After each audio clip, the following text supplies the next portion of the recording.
1. Halleluja! Gloria lil Mulej! Nil-għawil daw kolla li tisegwuna mill-YouTube. Għabdu l-Bibja fidejkom u għajdu għarajja. Din hija l-kelma talla. Hija kelma ħajja, kelma qaddisa, kelma eterna. Ġesu qaddis kellimni trasformani. Għatini revelazzjoni tal-kelma qaddisa tiegħek u niddikjara li għattu iktar ma nkun l-istess iktar. Jien għandi dak li l-Bibja tajt li jien għandi. Jien kapaċi għal dak li l-Bibja tajt li jien kapaċi u jien dak li l-Bibja tajt li jien. Grazzi tal-imħabba kbira tiegħek Mulej. Spiritu Santu, illuminani, għatini revelazzjoni, fissem Ġesu Kristu. Amen. Halleluja. Morru fit-2 Korintin kapitlu 12. Gloria lil Mulej. Halleluja. Din hija it-tieni lezzjoni fuq ix-xewka ta' Pawlu. Kemm minnkom smajtu l-ewwel lezzjoni fuq ix-xewka ta' Pawlu? Ollu jdejkom. Smajtu l-oħrajn ma smajtu l-ewwel lezzjoni ġifieri? Ovvjament bħal kull lezzjoni oħra ma nkun qed nagħmel serja ta' tagħlim irid nirrepeti daqsxejn minn qabel biex nibbriġġja l-messaġġi. Imma qed nippritkaw dal-aħħar fuq il-fejqan. U ħafna drabi, nirringrazzjak Spiritu Santu li titkellem inti minn fomni u tagħti lil dawk kollha qed jisimgħu il-grazzja li jirċievu l-kelma qaddisa tiegħek biex tfejjaqhom u taħlishom minn kull madmat tal-għadu f'isem Ġesu Kristu ta' Nażaret. Ħafna drabi meta ċertu Kristjani ma jarawx fejqan, jew ċertu Kristjani għandhom dubju fuq il-fejqan. Xiġifieri, ħafna mid-drabi il-Kristjan, ħanitkellem għal Kristjan, mhux għad-dinja, il-Kristjan. Il-biċċa kbira tal-Kristjani m'għandhomx dubju li Alla jista' ifejjaq. Imma ħafna mid-drabi ikollhom dubju jekk Alla iridx ifejjaq lilhom. ħafna mek jaħlu, mhux jekk kapaċi jew għandux qawwa biex ifejjaq. Ħadd rari intaqa' ma' xi ħadd li jgħid li jħobb il-Kristu jew jemmen f'Alla li jgħid jiena ma nemminx li Alla kapaċi jfejjaq. Tkun qed tgħid ħmerija għax kulħadd anke rajt jew ma qrajtx il-Bibja, kulħadd jaf li Alla jista' kollox. Sewwa ġifieri m'għandekx għalfejn tkun laqqas biss Kristjan biex temmina dik. Imma fil-Ktieb tal-Lut kapitlu 11 vers 6 xi tgħid. Huwa impossibbli toġob il-Alla mingħajr fidi. Għax min jiġi għand Alla, l-ewwel irid jagħmel żewġ affarijiet. L-ewwel irid jemmen li Alla hu. U t-tieni irid jemmen li Alla jagħti lil dawk kollha li bl-Ingliż jgħidlek they must believe that God is and that he is a rewarder of those that diligently seek him. Li Alla jagħti, Alla hu fejqan, Alla hu salvazzjoni, Alla huwa mħabba, Alla huwa dawl, Alla huwa mirakli, Alla huwa kollox. Dak kollox li huwa ġid. Però mhux biss dak tittemmen, imbagħad tittemmen li hu itik dak li inti tolbu b'fidi. Mela ħafna jagħmlu l-ewwel parti, imma t-tieni parti ma jagħmluhiex. Mela you must believe that he is and he is a rewarder of those who diligently seek him by faith. Bil-fidi. Issa, ħammurru fit-2 Korintin kapitlu 12. L-ewwel ħanaqrah, ħanejd xi ftit punti biex nirrepeti daqsxejn il-nifsi bħal tal-ġimgħa l-oħra. U mbagħad jekk Alla jrid ħankomplu bil-qudiem. Din il-lezzjoni tax-xewka ta' Pawlu hija pjuttost suġġett kontroversjali fil-Knisja. U meta ngħid fil-Knisja ġifieri fil-Kristjaneżmu kollu ta' kull denominazzjoni. U għalija llum il-ġurnata mhijiex issue għax studjajt biżżejjed il-kelma, mhux qed ngħidlek li ma nistudjax iktar għax dejjem tibqa' tistudja, imma studjajt biżżejjed il-kelma li llum jiena konvint xi tfisser din u forsi ġud minnkom ukoll. Imma nies li forsi biss huma casual Christians ma jifhmux ċertu affarijiet fl-Iskrittura għax ma jfittxux. Għalhekk jgħidlek he's a rewarder of those who diligently seek him. That means you cannot be a sloppy seeker.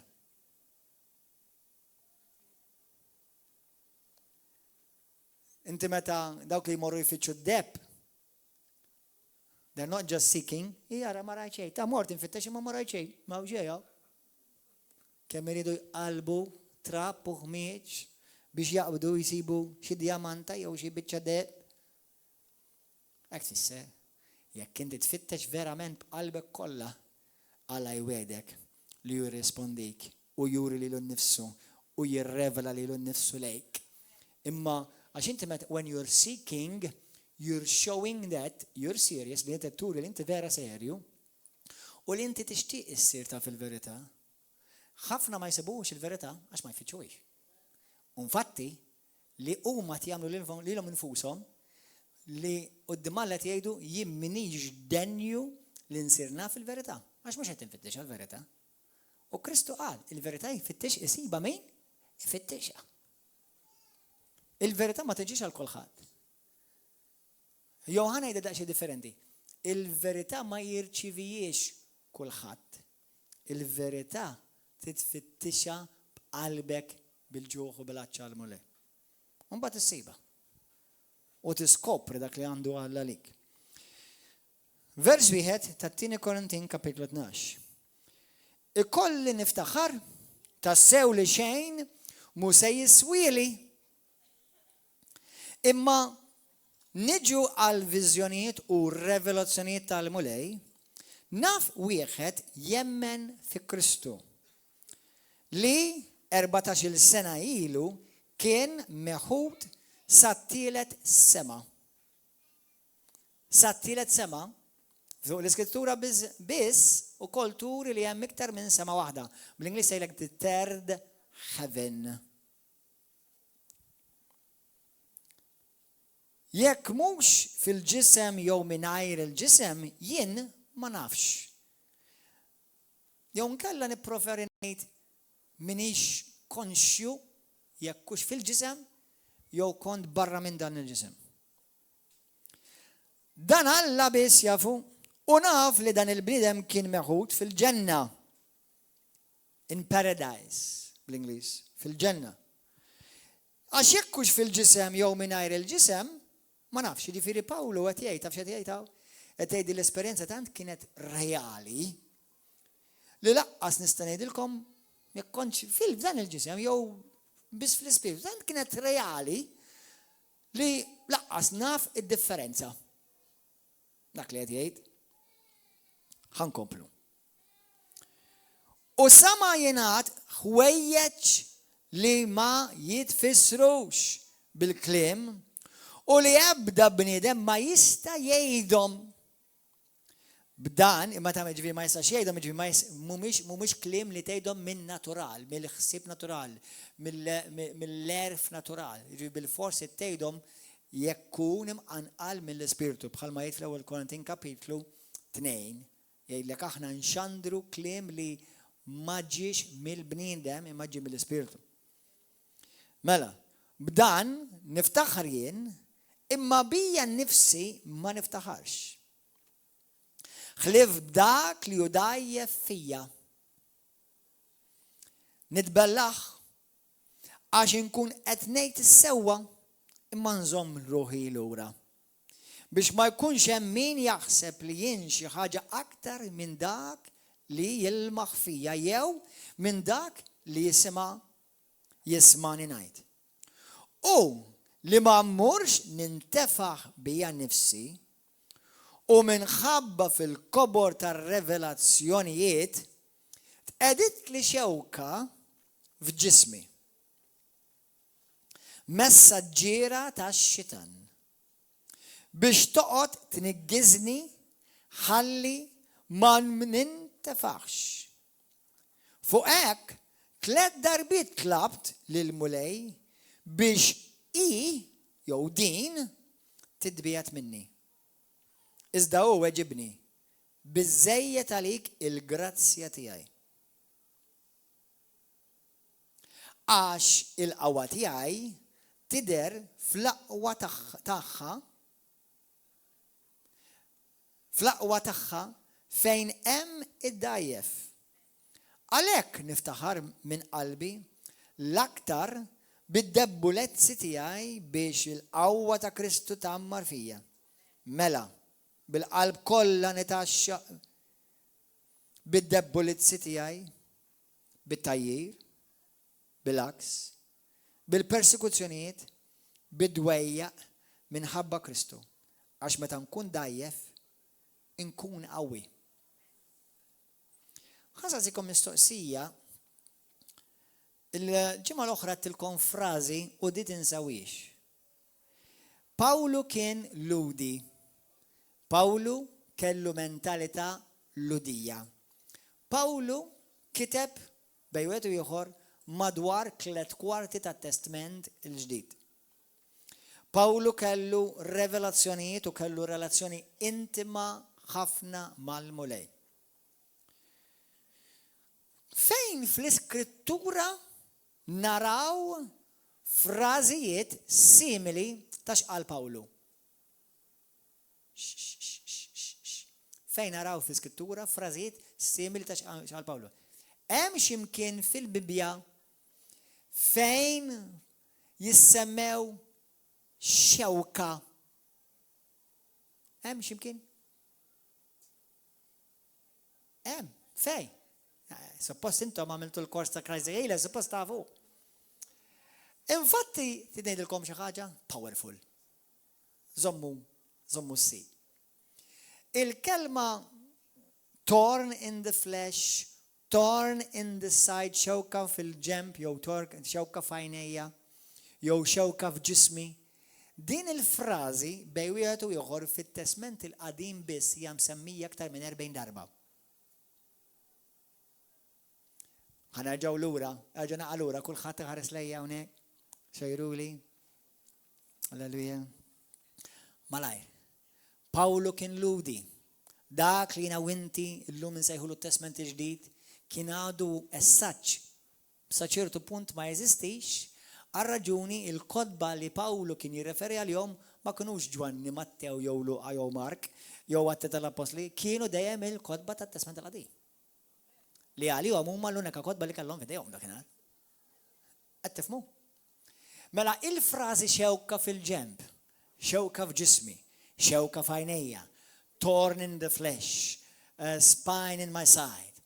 Sewwa, daw kienu frażijiet komuni fil-lingwa lodija.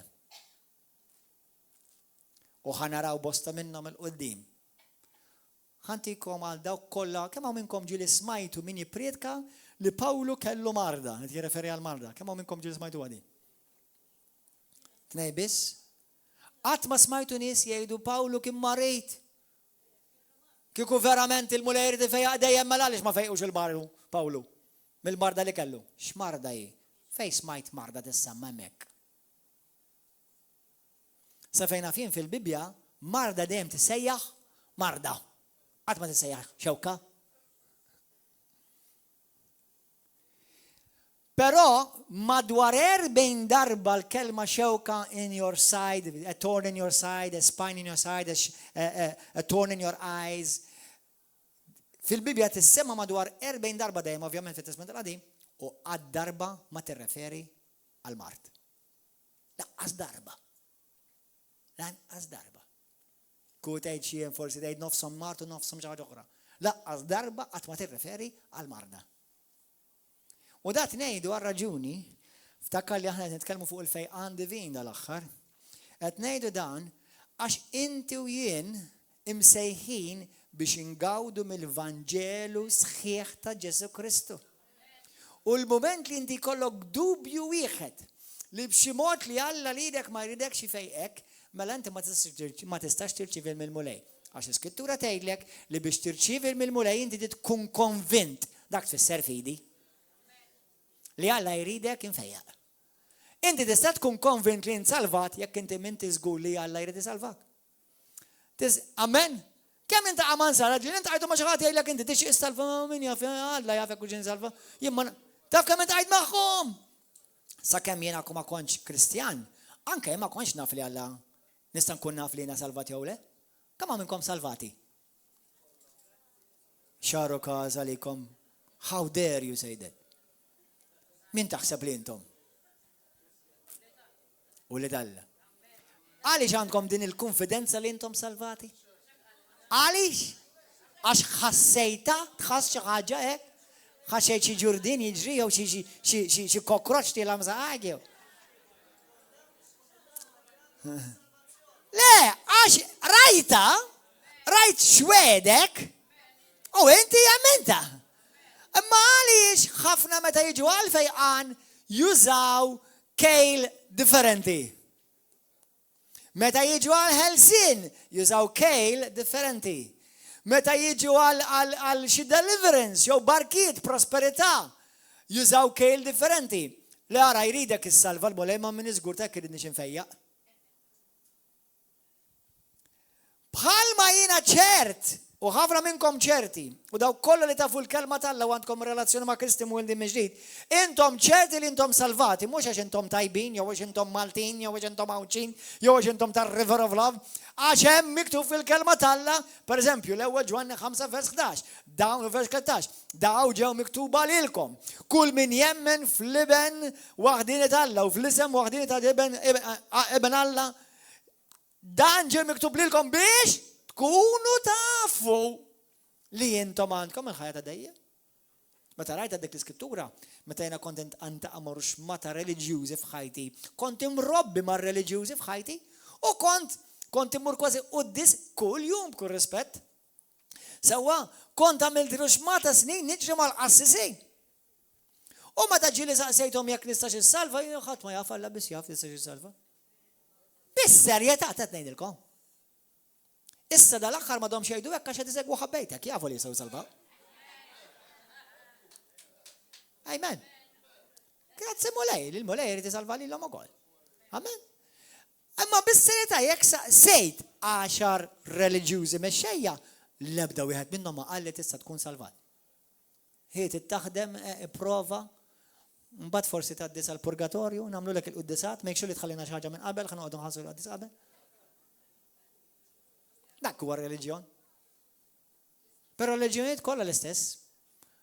Wieħed ma mur Ruma, hemm oħrajn jagħmlu l-Amerika, hemm oħrajn magħmul l-Greċja, hemm oħrajn magħmul l-Eġittu. Reliġjon. X'tagħmel int biex tipprova takkwista l-ħajja ta' dejjem. Imma aħna nafu li l-ħajja ta' dejjem hija don, għotja u inti kull ma tagħmel tirċivija bil-fidi. Amen. Ma tista' tagħmel xejn għax ħadd ma għandu ħajkum quddiem Alla bil-mertu tiegħu għax hu tajjeb, għax jgħidlek mu, int tajjeb għal ħruq. Sewwa. Mela, tinnotaw li meta Pawlu, aħna ġieli naraw Pawlu ifejjaq in-nies. Ġieli rajna Pawlu fil-Bibja ifejjaq in-nies Pawlu. Aqraw l-Atti tal-Apostolika kollu u taraw kemm il-darba l-mulej juża lil Pawlu biex fejjaq nies. Xi darba Pawlu dar lej xi ħadd qalhom ħin. Minuta ftit. Ħa jitlob il-mulej jtik grazzja fuq għadi. Ħaġġorra. Xi smajta xi darba naraw għadi. Mela kif joħorġu b'daw il-ħmerijiet? Idejlkom xi ħaġa ċavetta, reġija ċavetta. Waħda miċ-ċavetta tas-saltna, ċvajvet tas-saltna. Fil-Bibja imkien. Kulħadd jgħid imkien. Fejn niġi għal fejqan fiżiku, qatt ma Alla qallhom ħantik il-grazzja tiegħi u ġorra. Il-grazzja Alla dejjem itija fejn hemm djufija. Mhux mart. Jew hemm problemi, challenges li ħanarawhom, sfidi. Dil-ġimgħa jiena mhux fejqan kelli bżonn grazzja. Meta kont marit, ma għax ngħidlu mulej tin il-grazzja nġorra din naqra għal dnubieti. Qedlu mulej, inti l-kelma tiegħek tgħid li permezz tal-ġieħi tiegħek jiena ġejt infejjaq. In fuq spallek ġarrejt il-bar kollu tiegħi. U fuq il-ġieħi tiegħek, il-permess tal-ġieħi tiegħek inti ħadd kollu l-mar tiegħi. U issa mulej qaddis nirċievi l-fejqan f'ġismi, nieħu awtorità fuq kull forma ta' pjan tal-għadu biex jakkisni u jmarradni nkissru sa stess minn fuqi għax dal-mart mhux minnek u mhux ir-rida tiegħek u nikmandaħ biex jitlaq issa f'isem Ġesu Kristu. Ma għax nistenna l-grazzja, ħadd awtorità bil-qawwa ta' Ġesu. Il-grazzja qatt ma tiġi għax għandek il-mart. il-grazzja fejn hemm djufijiet, problemi, challenges, persekuzzjonijiet, tajjir, inġustizzja. Għamur viktib tat-tieni Korintin, kapitlu 11. Għax tajjeb li tistudja xin tkun qal qabel u xin tkun qal qabel wara. Għek tara iktar s-sinifikat. Mela aħna fl-iskrittura ma naraw imkien għaw xi ħadd forsi jatantja fil-Bibja li viva passer, hemmhekk kien hemm xi ħadd marit u l-mole qallu ħantik il-grazzja tiegħek ħalli ġalla dik il-marda. Tafu xi ħadd hekk? Għaw xi ħadd jiftakar f'xi ħaġa? Qatt!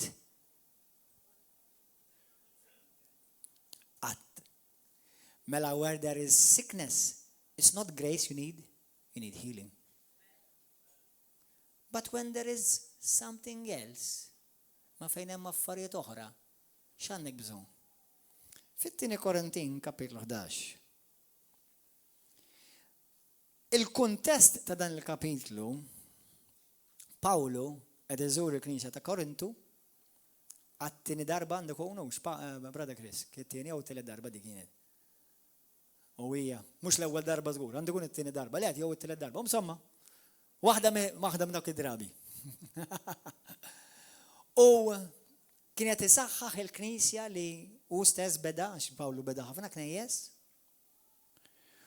U sab Knisja fejn bdew jitbedu mit-talim, bdew jaċċettaw dottrini folots, bdew jittolleraw apostli folots. Kemm hawn minnkom ġieli smajtu lil nies jgħidu għax dak profeta fals, u dak apostlu fals, u dak ġieli smajtuhom dawn nies.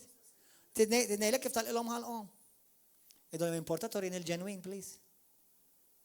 Jew inti l-folots biss taf tirrekonoxxi.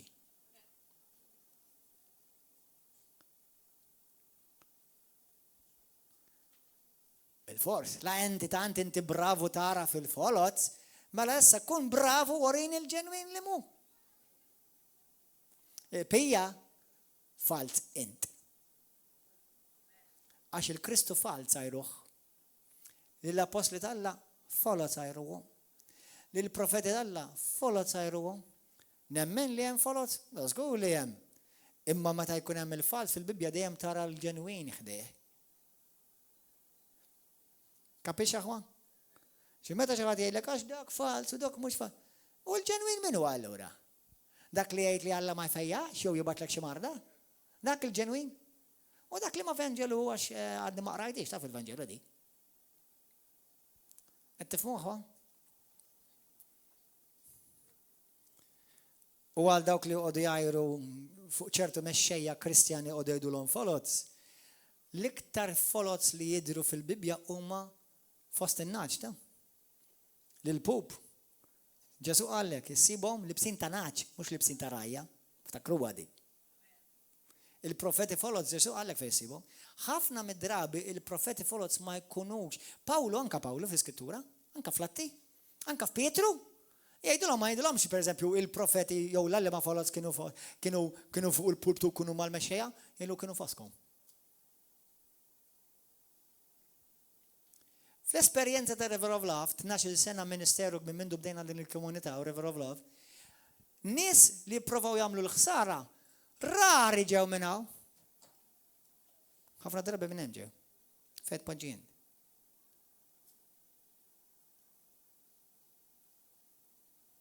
Tifhmu aħwa? Għodu attenti. Tibżawx tarblu. Illum it-tifel tiegħi għalli ammirajtu il-ġazaj għallum. Għax għalli ma, dedi, ġi jugżal il-maj. Għalli il-mami, le, mux ġozaj, għamin kajas. Għalli il-mika, da il-mami, għalli li x-xitan għandu l-qawwa fid-dinja. Għalli, I'm sorry, but I don't want to believe it. I said, wow. Għetlu, I'm proud of you. Għetlu, let me show you what the Bible says, because I don't want you to believe anyone, just believe anyone. Make sure it's always in the Bible. U għarajtu t-tini Korintin kapitlu 4 u l-Luqa kapitlu 4. Fej l-iskrittura tgħidlek li x-xitan huwa l-alla ta' din id-dinja. Ma jimportax. Imma thank God that was a good exercise for him. biex huja fuq rigward affarijiet spirituali ma jafda l-ebda bnidem u ma jimportax mhux ħaniħu għalija laqas jekk jgħidli I'm sorry daddy, but I'm not gonna trust you. You have to show me in the Bible. Say, wow, I like that. Mhux ħaniħu għalija. Għax it-tifel tiegħi xi darba ħajkun waħdu u jrid ikun kapaċi jarbel lil kulħadd bħalma jarbel lejli. Ja, praise God, jarbel. Thank God. Amen? Halleluja. Sewwa, mbagħad għedlu ovvjament li x-xitan m'għandux qawwa fuq il-poplu Alla, m'għandu l-qawwa fuq il-poplu tad-dinja. Għax aħna maħniex taħt is-seta tax-xitan, għax issa aħna poplu tas-saltna Alla, halleluja. Imwilda minn ġdid, fuq naħkmu, fuq aħna nirrenjaw, u aħna neżerċitaw l-awtorità tagħna bil-qawwa ta' Ġesu Kristu. Halleluja. Amen. Mela, il-tieni Korintin kapitlu 11 kan nibdew minn nibda minn vers 7. Jaqgħu għamilt ġidnub meta jiena ċekkint li l-nifsi biex intom tolew. Meta ħabbarnilkom l-Evanġelu tal-Alla b'xejn, neżżajt il-knejjes l-oħra biex ħadd minn għandhom lejxin tiegħi biex naqdililkom. Mela l-knejjes l-oħra issapportjaw il-Pawlu lejxin biex jkun jista' jgħix, ġifieri tawh xi tip ta' flus biex jgħix lil Pawlu l-Apostlu. Imma mid-dera l-Korintin kienu bħal xi ħudna suppost jisejħu Kristjani. Li jonaraw it-tabib, jonaraw il-professur, jonaraw l-avukat, jonaraw il-pulizija, mbagħad meta jiġu għall-bindem Alla dak inħalluh imut bil-ġuħ.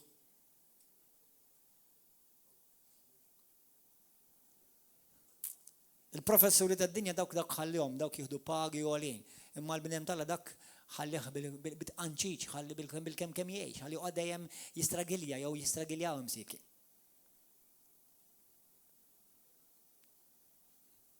Le ma jimpurtax in-nies tad-dinja l-politikanti dak anzi dak iktuhom iktar flus, ejja nibatulhom il-flus.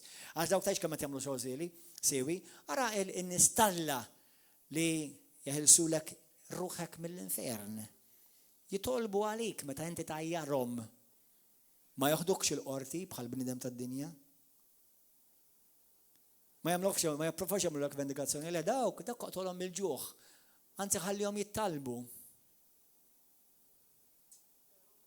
Kemm affarijiet kemm għad baqanna xi jitgħallmu l-poplu tal-Alla. Alla dejjem irriserva l-aħjar għallu lidu ta' mhux għallu li id-demonju.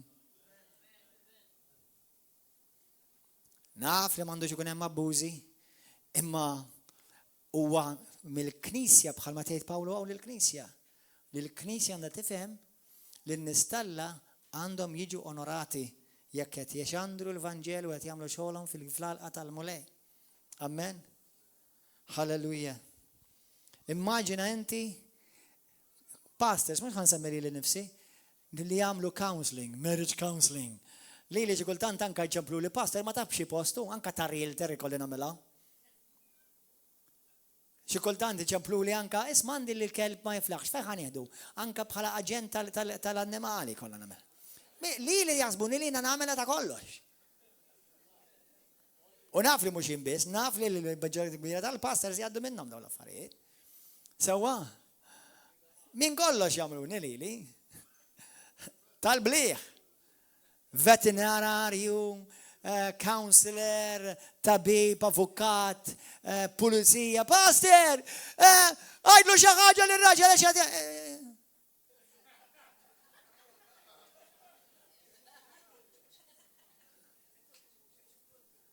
jew nkella, pastor kellemna għatfall ta' x'nagħmel? F'kollox idefsuni lili, barra fil-wiert. But that's going to change as well.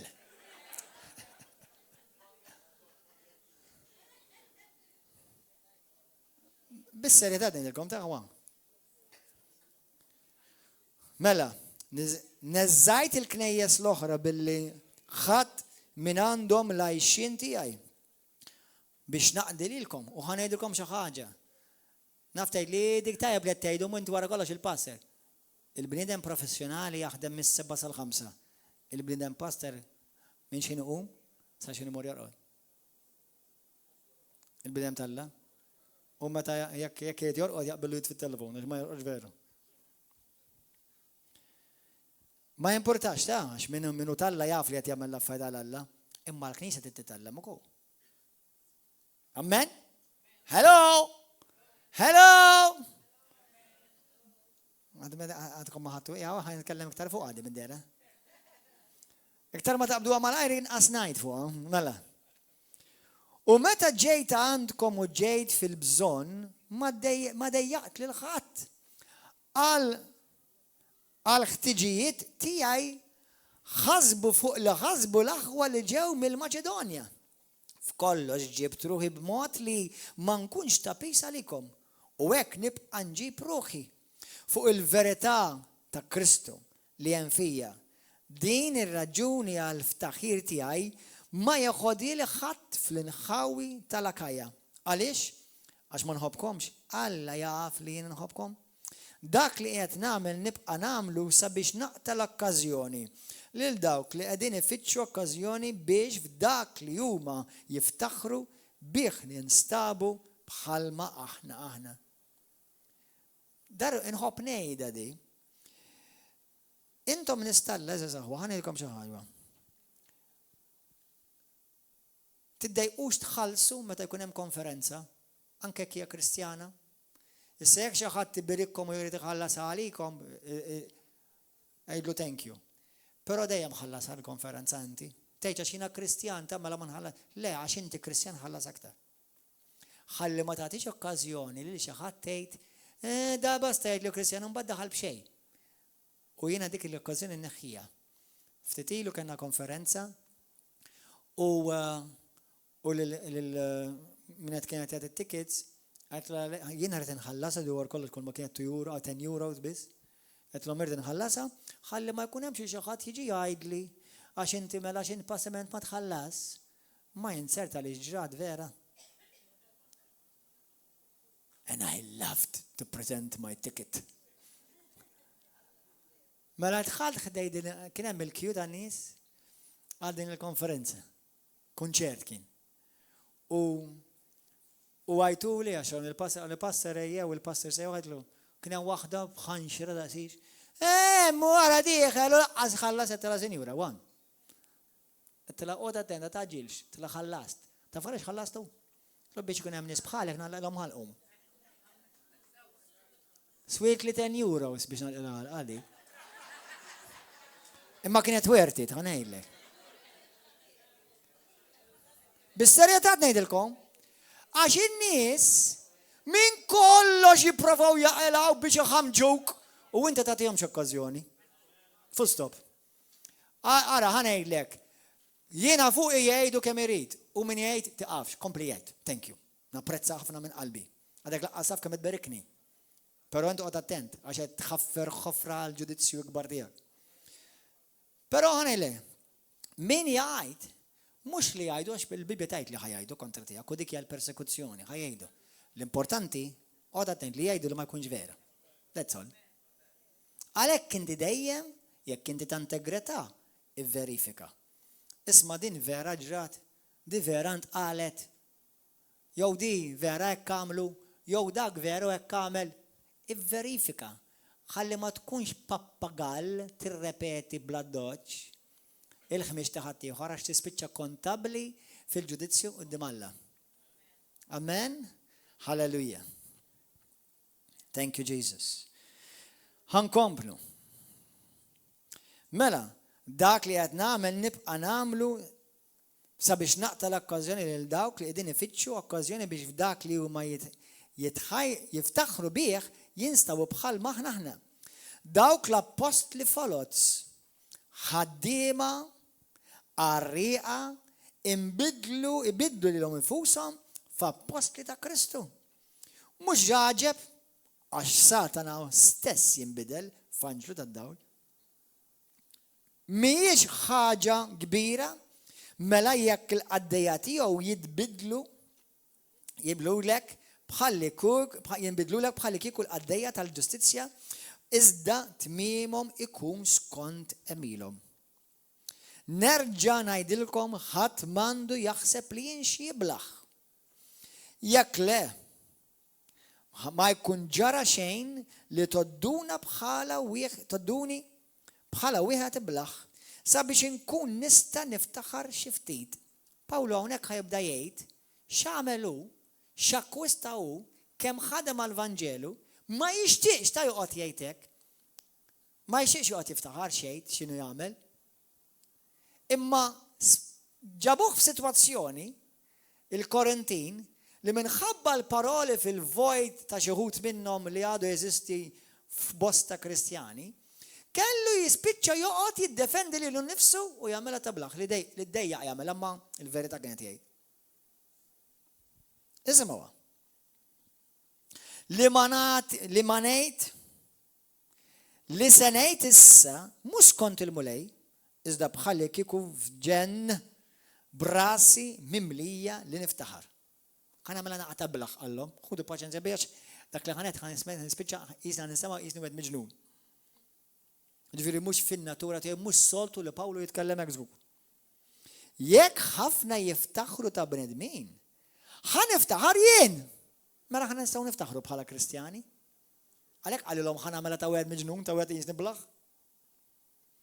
Intom li intom kemm intom għaqlin bil-qalb it-tajba tieħdu paċenzja bil-boloħ, iva. Intom tieħdu kollox bis-sabar jekk xi ħadd jassarkom, jekk xi ħadd jikolkom, jekk xi ħadd jisraqkom, jekk xi ħadd jitkabbar magħkom, jekk xi ħadd jagħtikom il-ħarta bil-ħarta. Jiġifieri Pawlu tgħidilhom intom x'tinduraw x'inhu ma jagħmlulkom u intom qed tittolerawhom, anzi qed tbirkuhom u qed tilqawhom u qed titrattawhom sew u qed jippruvaw jilkukom. Jiklukom, jabbużawkom u dan minnhom tgħidu xejn fuq. Mela ħa nagħmilha bħala. La li fil-ġid qed tirreġettawni, mela ħa nagħmilha bħala bħal m'għamilkom huma. Forsi tilqawni issa. Għax għamilkom dan il-ġid kollu qed tirreġettawni. Mela ħa nagħmilkom naqadeni bħal m'għamilkom ħa nitkellem bħal wieħed iblaħ bħalhom. Forsi tilqawni. Which is a pity for a man of God to have to do that. Definitely does not reflect good on the church. Kemm hawn knejjes jirriflettuha din il-Knisja. Verse 30. Bajpalija ngħidu li minn daqshekk aħna konna nies bla ħila ta' xejn. Imma biex nitkellem ta' blaħ, f'dak li ħadd ieħor jagħmel wiċċu, nagħmel wiċċin ukoll. Huma Lut jien ukoll. Huma Iżraelin jien ukoll. Huma nisel Abram jien ukoll. Huma ministri ta' Kristu jien. U hawnhekk ħa nitkellem ta' blaħ. Jien aktar minnkom. U minnhom jien aktar minnhom kollha. Tinstema' kemm minstema' mhux fil-karattru ta' Pawlu dan. Min jaf kemm kien imnikket. Il-folots tisimgħuhom u daqdas li kieku dak li qed jgħidulkom huwa l-Vanġelu. Il-ġenwin qed tgħidulu l-fals. Sallum il-ġurnata da tiġri di.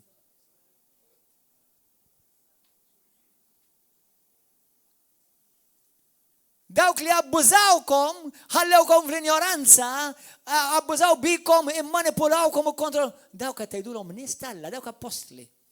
Imma l-apostlu veru li rajtu l-qawwa tal-Alla, takom is-salvazzjoni, takom il-kelma, resaqkom dak qed tgħidulu l-fals. Għodu attenti.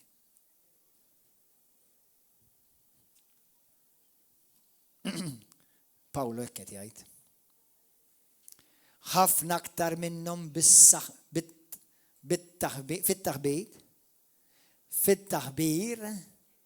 qed jirrepetu hawnhekk. Ħafna aktar minnhom fil-ħabsijiet. Aktar u aktar minnhom fis-swat. Lajt iktar minnhom ħabs, lajt iktar minnhom problemi, lajt iktar minnhom swat. Bosta drabi sibtruħu wiċċ imwiċċ mal-mewt. 5 darbit lajt minant il-Lut 40 daqqa neqsin wieħed. Dak li qala Kristu, Pawlu qalaw 5 darbit.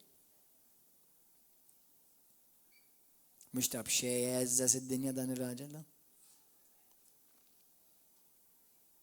3 darbiet tawni swad bil-virga. Darboħra ħaġruni. 3 darbiet rajt l-arqa, mux jaqbdek fobja tal-baħar. Imma ġa min jaf titla dajsa, tereq. Terġa daqbad dajsa u terġa tereq. Terġa daqbad dajsa, terġa tereq. Naħseb kull darba daqbad waħda ħadereq, b'daħseb. X'ma jkollokx miskin fobja tal-baħar.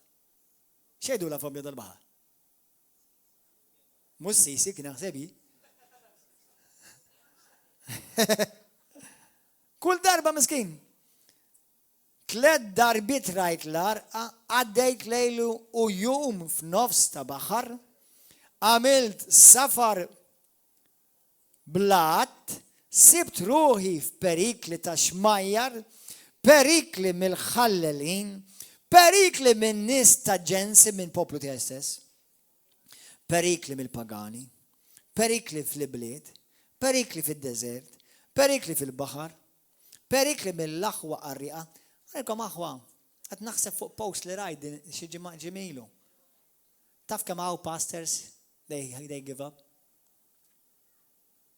Taf kemm hawn pastors fid-dinja li jifqu fil-ministeru? Ħafna aħwa, nsejġ kien il-persentaġġ, tiftakru jekk taraw li fuq il-wall tiegħi jsibuha jew fuq River of Love. Taf kemm hawn?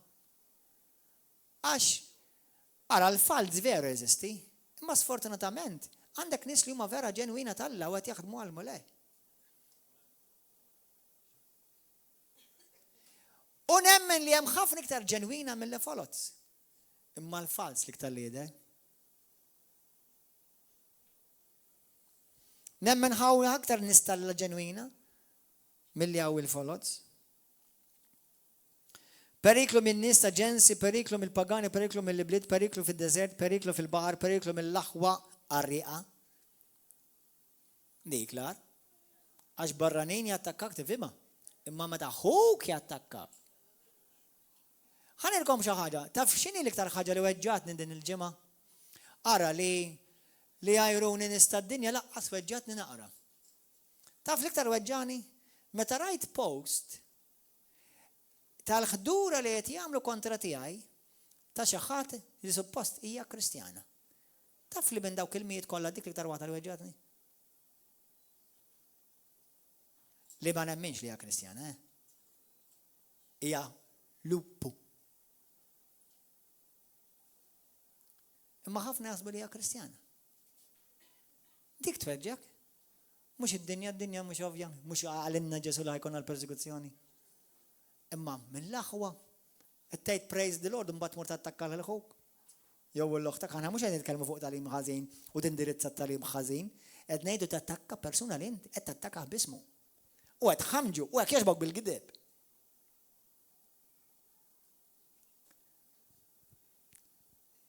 Ħana menna parantesi, il-mamma ma jeddi sa daqqu.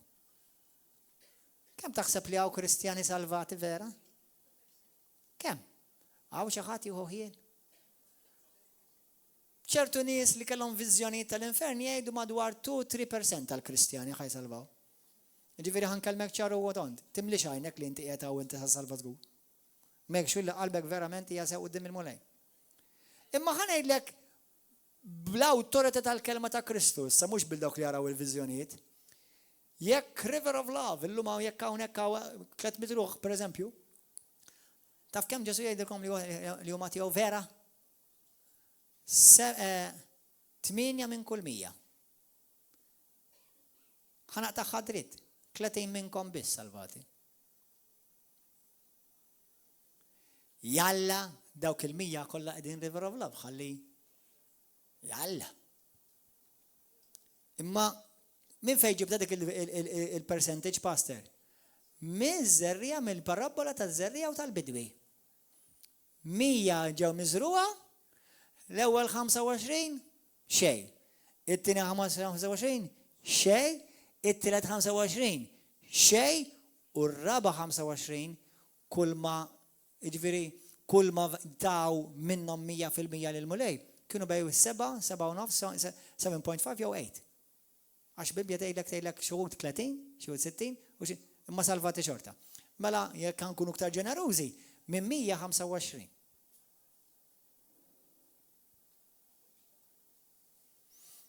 Kristjani, qed taraw dal-messaġġ irrelevanti issa bħalissa fuq dal-kuntest, irrelevanti jekk intix kattoliku, protestant, ortodoss, evangeliku, pentekostali, karismatiku, jew x'inti għod attent. ċekkja qalbek. Ara kintix verament fil-fidi. Jalla, dawk kollha li jisimgħu jagħmlu parti minn dawk il-25. Jalla intom River of Love, ħanilkom jekk intilef xi ħadd minnkom verament povru. U wara dat talim kollu. Verament tkun povru tintilef int kieku. Għax inti taf.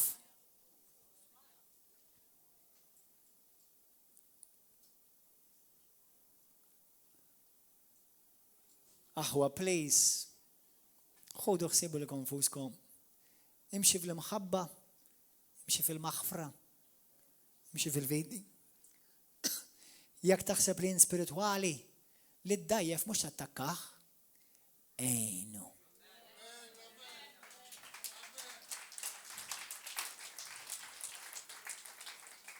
Dak huwa l-karattru ta' Kristu.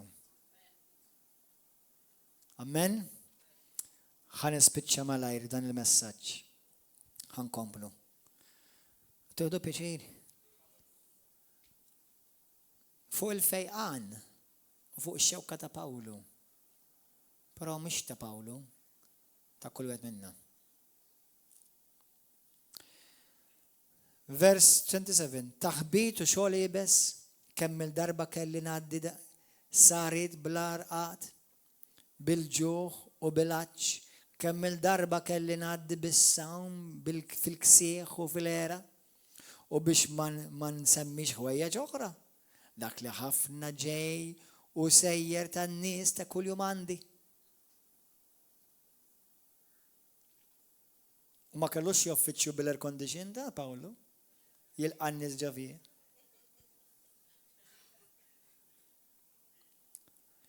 U l-ħsieb tal-knejjes kollha minu marit li minix marit miegħu jien. Minu dak li jsib min ifixklu u jien ma nħossnix imqabbad. Imbaqbaq. Jekk għandi niftaħar f'dak li judajjef fija. Alla u Missir Sidna Ġesu Kristu li mbirek għal dejjem jaf li minix nikdeb. Meta kont f'Damasku il-gvernatur tas-Sultan Areta qiegħed l-assess tal-malbel ta' Damasku biex jaqbadni. Iżda niżluni ġo qaffa minn tieqa fil-ħitan tal-belt u ħrabt minn taħt idejh. Ikolli niftaħar. Tassew li xejn mu se jiswieli. Imma niġi għal viżjonijiet. Issa tmajta, issa ħajaqla passab natural. Issa ħajibda jgħid fejn hu jispikka u fejn ħadd ma jista' jikklejmja li jikklejmja Pawlu. Smajta di? Issa ħaniġu għal-revelazzjonijiet. Isimgħuni aħwa. Ma naf l-ebda apostlu, profeta, pastur, evangelist, jew għallim, jew diaknu, jew elder, jew xi ministru ieħor fid-dinja li kellu ir-revelazzjonijiet li kellu Pawlu. U la ma kellux l-ebda bniedem fid-dinja ma jikkwalifika biex ikollu dak li kellu Pawlu. Għax Pawlu jgħidilna li kellu dan il-messaġġir ta' Satan minħabba dawn ir-revelazzjonijiet.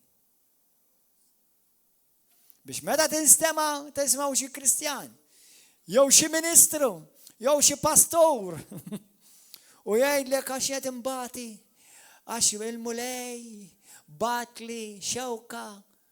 Sena ftit, number one mux il-mulej batulu, għallek, il-xitan. Messaġġer ta' xitan jgħilu.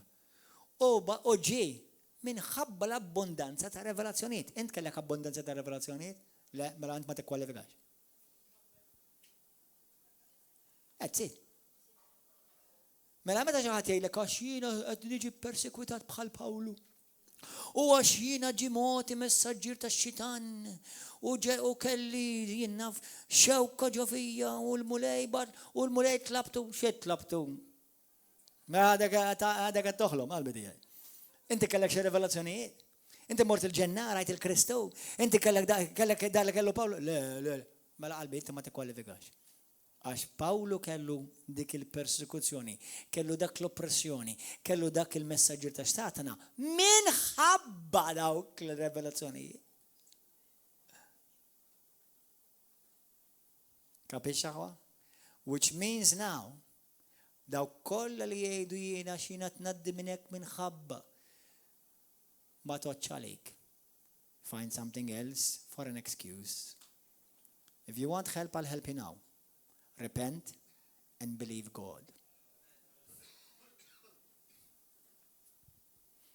Amen, aħwa?